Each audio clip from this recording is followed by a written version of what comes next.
ഞാനിത് അവനോട് പേഴ്സണലി പറഞ്ഞ കാര്യമാണ്. പക്ഷെ ഞാൻ അങ്ങനെയൊന്നും ഉദ്ദേശിച്ച് പറഞ്ഞല്ല കേട്ടോ. ഞാനും അത്ര ഉദ്ദേശിച്ചിട്ടുള്ളന്നേ. പക്ഷെ ഇത് അവന് മനസ്സിലാവുന്നില്ലല്ലോ. അവനൊരു സ്ട്രേറ്റ് ഫോർവേഡാന്നല്ലേ അവൻ പറയണേ.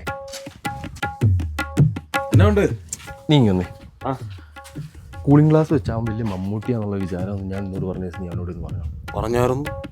കാരണം ഞാനാളൊരു സ്ട്രേറ്റ് ഫോർവേഡ് അല്ലേ. അതെങ്ങനെ ശരിയാവും?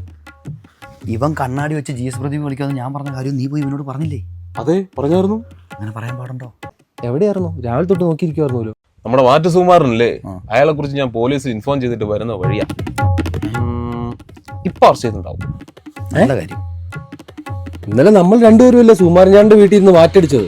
അതെ, നല്ല പൂങ്കുലയിട്ട് മാറ്റിയ സാധനമായിരുന്നു. ഞാൻ സ്ട്രൈറ്റ് ആയിട്ട് ഇന്നലെ അപ്പൊ തന്നെ അപ്രീഷിയേറ്റ് ചെയ്തില്ല പുള്ളിയെ. ശരി ശരി, എനിക്ക് സംസാരിച്ചിരിക്കാൻ സമയമില്ല, എനിക്ക് പോയിട്ട് വേറെ കാര്യമുണ്ട്. ഇതെങ്ങോടാ? സുകുമാരൻ ചേട്ടന്റെ ഭാര്യയല്ലേ ശാന്ത ചേച്ചി, അവർ ഈ സുകുമാരൻ ചേട്ടനെ അറസ്റ്റ് ചെയ്ത കാര്യം ഒന്ന് അറിയിച്ചേക്കാം. പോലീസുകാരൊക്കെ അറിയിച്ചു വരുന്നെങ്കിൽ താമസിക്കും. വല്ല വക്കീലിനൊക്കെ ഏർപ്പാടാക്കട്ടെ. നീയും കൂടി ഇല്ലായിരുന്നു ഇന്നലെ ഇവന്റെ കൂടെ വാറ്റടിക്കാൻ? ഉണ്ടായിരുന്നു.